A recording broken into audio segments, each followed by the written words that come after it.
Talofa o tamua le Samoa Entertainment TV ile nei fo ia so ai usi mai al whaafonga. Hautali ai ele fionga le minista o le mtanga luenga o whamsinonga le fionga matamua vasati pulufana se talane le loia sili whaatau ile tofi ai ele prestene o whamsinonga o whanuama suafa o se sui prestene o whamsinonga ma leisi whamasino. Ai le tusi ele sui le stala o whamsinonga e talia tuai ile tusi a matamua whaatau mta upo ta uailunga. Safa manulu mata watu iai ole atao fia le tofinga na faya teitai. Ile tali tusia al komisia le mtanga luengo whamsinonga e tali atuai ile fiunga le minista o sainia e fepule ai ati la ropati o le prestene o whamsinonga whanua masuafa. La wana vau sa epa o le teiteifono o le pisa sipo le komisio tangata whaingaru e ngare malo. Ma le whamsinonga maulunga Justice Tuwala Warren. O atani ai, le whaia o tāpenanga, mō le tautonga po le whaatautonga le ila so sulfitu o te sema. Sa uno le fionga minsta, matamua i se whaatanoanga ma le kiopulen siam ta upule nei. Na ia sa uno ai ua tau fi ai lea tō finga, mō le teimi nei e tali ai se tali o se tala mai le fionga le loia sili. Ilona sila fia whaali tu la fono i le tō finga talu o lana maitau e le se tu la fono wha mai ai. O si mai nei, i le aso wharaile, aso se fulo te sema lua o lua tasi. Le amatanga o mafutanga mawhanawhana, ale vanga wha upwhai le wha atuatua i le atua samo o tasi po the fast, mai tu malo ia na manu malo, mai o lato sui tau wā, i le pāno tala i titi lua o lua tasi. O le sauninga e aloa ia ai lea whailo inga tāua, na whaia le malaya o le maota o Samoa i Vaitele. Masau noela na fionga i palmia fia me na o mi mata afa. Mauleo tātou te tala ana pongi whaatasi. Na moli mawina i pea. E lua aso le vai aso, e whaatino ele ana pongi e tātou a inga o le aso mfua, ma le aso whareile o vai aso uma. Ai whaafatai, ua whaapea na tātou whailo ai, i le nei aso na atofa, o le aso tā ua, o le whaamau pōponga o le vai na whaupawhai, tātou te tala ana pongi whaatasi. Masi i le whaafitai i le atua. E ia i le si tāu o le nei aso, a tonu o pine lava ia ma whaadinga, o le manuia, o le whaamoemoe, ma le whaamanatu mai pea o le winga, o le ngā luenga o upawhai. O le aso ni, le aso se fulu o te sema, e whairo ngai i le laulangi atua, le aso e whaatau ai nai, ai a te tau. Human rights. Mai o le tae au fo ia na le nai le waweao i le tonu, sa o awai atuai i se whanotanga i lunga o le upenga te whaelangi, i se whanotanga ta i mua mai ai le malo Amerika, Palestine ia Biden, ma wala aulia mai ai i a taitai o le laulangi, e tala noa ina, le winga o malo whaatemaklasi. Malo o loo whaavai lunga o le pule whaaletu la fono, ai maise o le puipuia o ai at tau a ona tangata atu. Mai o le nā Samoai, tātou mā whauwhau fo i ai, i le tātou mananga sa tātou sawai. Ma le tātou, ma le whaamanatu atu pea, o Samoa e whaavai i le atua. Mai le tau mate le nā mea, i le tātou mōli mau, i le tātou malanga, ma le whaamoemoe o le fast. Ai sa whapea fo i ona tau aveina le wheau, o le pule whaaletu la fono. Ai maise o le tātou whaavai, na tāpena ina, e o tau tua a, ma o tātou mātua. I le whātura i mai, o le malo, tuto tasi o Samoa. O na fua o le mauta o Samoa, e pei ona sa tātou tau mawhai mai ai le aso iwa o Aperila i le tātou whainga paro te tele. Ma whapea nao na whaupopo i le aso lua furuono o Novema i paro talaiti. Lea ua uru whale mai ai, a fionga i li whaipule, i a whale o mawaenga, le tō whai ama iawa, le fionga i a lau matia a manu, Le fionga ia tanga lo tele. Ia whapea le tātou uso mai sarafai le tō whā ia whione. Wafio mai ia sui fōu o le mauta, ma ua moli mai e paia mawalunga o le nofo i tū mālo i ona tūlanga whaalupe. Mālo le langi mamama le soifo manuia whaafetai i loutou wafifio e whaamau popo, tātou whaamoe moe o le vaenga whaupawhai, po le tātou mālo foi ua tū.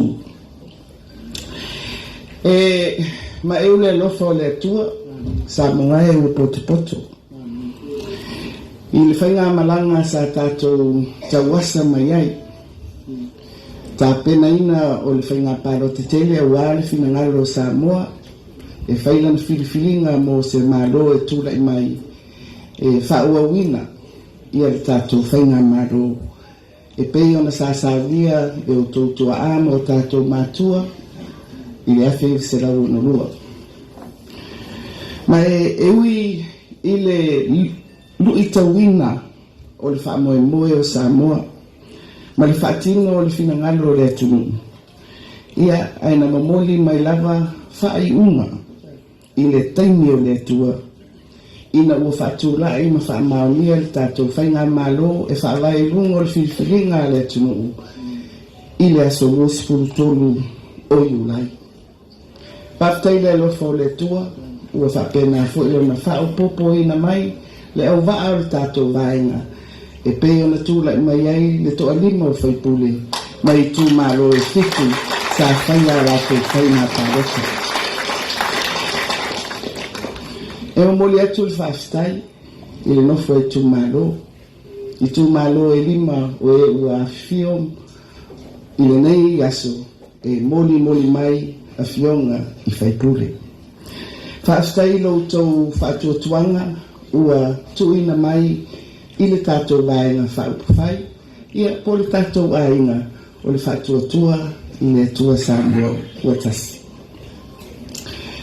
O te manatu o loo e ui ua tino mai le whaamoemoe ua torus furutasi sui whaipule o le vaenga whaupawhai po le tātou whainga malo.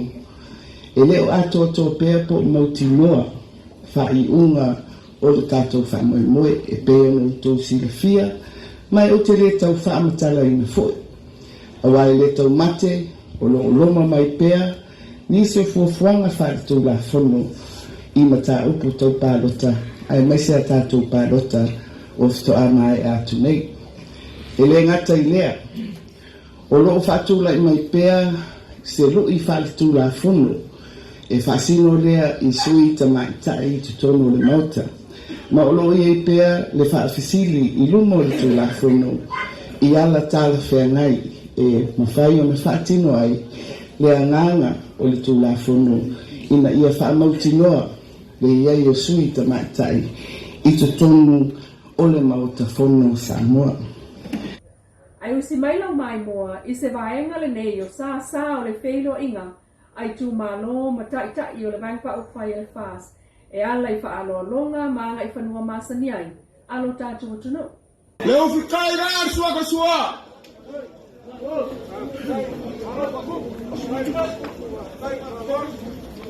Ai. Mari.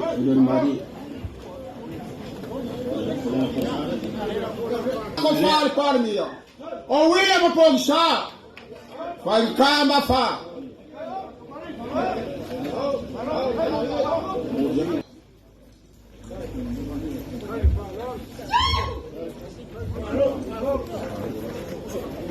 Wa memoria kur ko fare fiamma sul fonte clai. Fonte clai il bocca. O ia ma ka il bocca la viva la mala. Wa ai lo mga ya olo.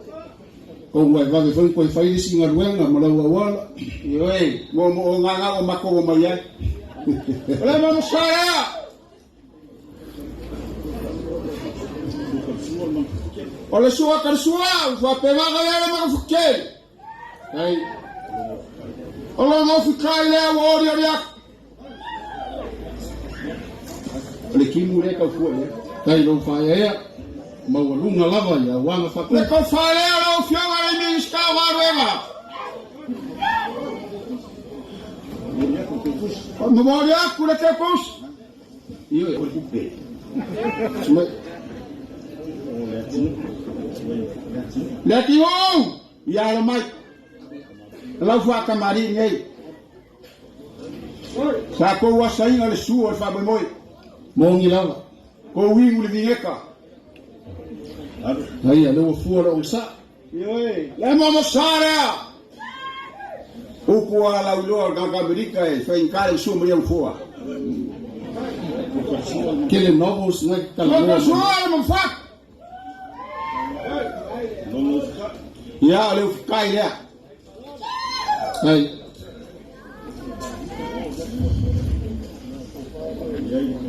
Le ko fale ya. Boria.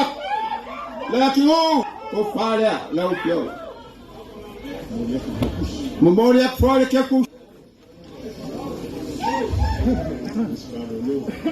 Ya, falo.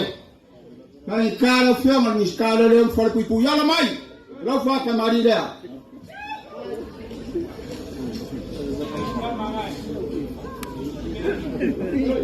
Ah, o mo kuak.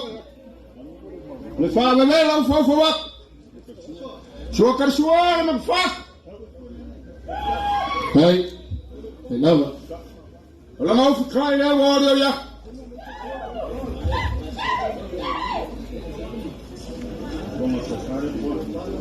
Le ko fale la fio ma ni ska.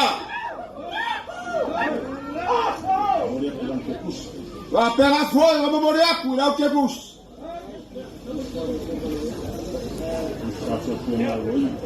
ya mai pikole ele Ah, la fiera la lasci.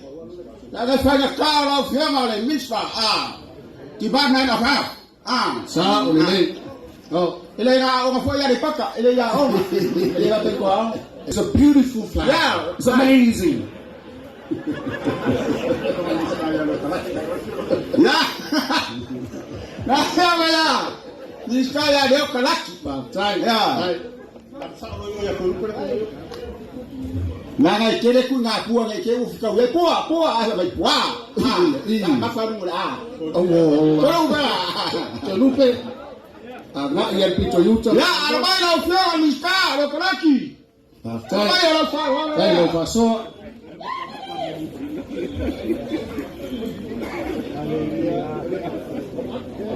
Ma ella ya fai tu le foia na. Fai pua koia o sia mako sui mai sala fai o peo e fa pico o polu nge ia tai Ele fa pengasa le mua. tai Ku kusa sa le mua ka sima. ia Le wa memoria. tai ia fu yono la leu sau Le lava. ia yono Sa le aula e ore popole le fa kokana. tai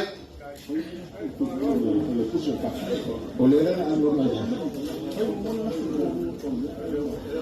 Pa wau. ia La ngai mawalunga i ku ya ku ma le ku malo. Ma ni mo sa le mua ko fa. O le fionga le fa le kusa. tai Ale mai. Ole ko fa le la fionga. Era que ka ola au kuskus ya fa. ai lo mangaku ka vango foi o umanga e malele o ku mua ia le isi makau kolo a wa o le pule mua pe ia la Ai. kau E mua au sa le aula. ai Fa aula wa.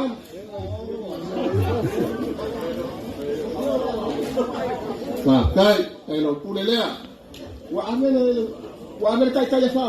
Pa aula. Ke kai la shawat. oi qua au de lei qua pa ele ye kai kai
Ua whaamai nei e le vaeng wha upu whai a le whaatuatua i le atua sa mo watasi po le whaas se whainga fau sa le masani mai ai e pei o le whaia lea o se whaalo alo maa wanunga le malo i se sa whaululu i ai le tasi vaenga o le tawhatolo le whainga malo a Samoa. Mamoni mawina ai le mauta whaamsino le Australia nei mulinu. Ona o patu sa ia umia ia se tofinga fo ia taiulu ia se tasi o le tawhatolu o le malo i lona tūlanga pamsimusili. Ia ua whai ai fo ia se talanoanga le kapeneta. Mai fo lea i le tūlanga taualoa e ui ua se ese ma le tofinga. Ia ai le mawhai ona ave ese ai. Ole sa unia ya e wila ele ia ise whainga whawai o tatia mo le tumado o e sa unia le tofinga o le whamsino sili ia adela o whatulanga nei e le kapeleta ia whalolonga whalmalo masani o le ngaduenga le malo o le malo o se fisosoani le malo e tuina atu ia ma tulanga la whapena ia ma se moli maufo ia le malo i le te saminga ia e mumoli atu ai fo ia le anganga o le whamawhanewhana i le wharitua ia i ringonoa ia ma le nofo alo ia ai mai se fo ia ainga e fia o le fionga ia patu le mawhaifoi ona whaangaroina ia le tele o tausanga ma o te manatu se tasile o whamasino o pito umi lana tautua i ngaruenga ia ai mai se i le tofinga o le whamasino. Le whionga whalemia fia me na o minta afa i le amana ia ma le alo i ai o le tautua a le sa avea ma whamasino sili mtanga runga whamasino ngā Samoa i tausanga i fia o tuanai. Le whionga patu tia wa su e whale whatu maka sapolu. Masaunia i noa mo le lotu whaapitoa ona toi sauninga i le asa to nai o le vai sunei i le manu le kalesia whaapotonga Kirsiano Samoa i Vaiala. Wolai nei mamanuia se te maita i Talavou o le tina Samoa Talavou nālui ngā ruenga whaavaitaini i Vitoria i Australia. E to alua i se te maita i na maua foi o la maitanga, ma o toe whaafoi mai i Samoa, i malanga toe foi mai taluai nei. Ai o se lia i le tai whaama sina talo na taunu atu i Australia, mō ngā ruenga lava whaavaitaini. Sa iele fuafuanga ai au mai umata maita e tolu, na whaapea o nei noa o la tō maitanga peitai. O ta uel paanga whaamoemoeina o lo ta fialo na suafa, mō le puipuinga o lana ngā ruenga. O le tamaitai maitanga na nofo, ua lofangia e le atua, le manuia uma o la ua malani pepe. Ua awa esela na tama e ba ai matausi e se tasi o tina e lata iai peitai. E le o mautulu sa tūlanga o le pepe lea i Australia, o na tasi le atu nuu, ia la tōtula fono e lea ngā maa se tamaititi na whanau mai ni mātua e le no whamau i Australia, i se sitiseni, o se tangata nuu whamawina o Australia. Mai tauina I tāpenanga mo malanga whaavaitani. E au fiai li poti mai fo mai. Ia mauti noa ele o mai tangata se ta mai tai ma soifua maloloina. Whaatasi ai male li poti a leo leo e noa ai ele ai se soli tu la fono. O whawhita uli alia e whanau o lo abatu I ngā luenga whaavaitani Australia. E peo na ta uel paanga. O lo o tau mia lava la toa ia te tau. Tanu le uti. O le mala malama I le ngangana whaperetania. O mai tawina fo I le tele of Sosoni ma le loto alo loko a inga Samoa I Australia. O lo o alu ala toa singa mabala au lia tanga tawhai ngā ruenga I sao ni ngā lotu. O le basa nei lena malanga atu ai fo I le isi vanga I Australia ma le kulupu mo New Zealand. Le tua Samoa I le stona nei. E o lava fo I tina no fotane. Na fai fo I o la tau sao, I le se fulu ono aso te atu I sa wanga o tina mawhanau I Samoa. Lea na alueli ta amisanga to manga moe poponga tia I nuu. E iai no fotane fai pisini sila I tina soson I elpol kalame faa oa ma faa tamao a inga. Ale to manga moe poponga tia. Lea na tamua I lafio anga o to amua. Ma moli mawina. E le taitai o le polkalame le faa oa no fotane. E fio ngā tū mua to fete o le tō manga. Ia wa o manga na ale komiti mai toa mua o le sui awai o le victim support. Ia wa o le o te tai ia le matou ma inga le o kisnisi la iti. E mwhai po iona whai mai e tatou no ha tupe malonza a tina mna umia sosoani. O le mele mna umia I lava le a mao popo ale ngata I lea. O te tonu lava le a fio anga. Papai fa ma lo nei ko kala me uma in fa ona ma to a wai fa tasi ma komite tinam tama ita ayo o le afio anga nei ka mombui pa o nei fa mo boelo fa tonu lava i tino tol no ako 16 days of activism o le te atu I sa wanga o tinam tama ita ia o le ala o to tanga I mai nei ma kesi ma tango fie o le fa tama a inga ina o tinano ko tane po tina o mai tono nei ala la fanga ia te e sauanga, ia whapenana lato maua to mai o lato mako pau, o lato lima e ati na e ai a inga. Ia awa ina I to ieni sauanga I tono a inga, a ia ola ati na e, ia ola manuia whanau ma a inga. O le vaitau ne wa leo koe whangaia plastic anga, ia o mea whai ei ula ia o ato whai whaatau ia o whaongal vaitau mine, ia leo whaongal whai e tina nga osi ele ula ya malmaya oki ia ma suilo ia le no mai le ato ula le E ta ane le lima le fiafi wa so o mai isi afio anga I tuato le taulanga na awai o lato no kutane e pe o fasi to tai o vailu tai o lalovi o satui sa vaya vaie o si umu o vai ia sa musu o lufi ia mafa umamai ai I lotu anu. O le sulfitu o le spray le o le vai asofon. Le e whaalaulo ai le sao tina I motele I salafai I le taua o lo whaia nei te atu I le sawaina o tina mawhanau. Le Samoa Entertainment TV mai a pia manuia whaungo le vai aso toi whaino ai I le asonga fua le vai asofon le alofa o le atua ai whasoi fuaia.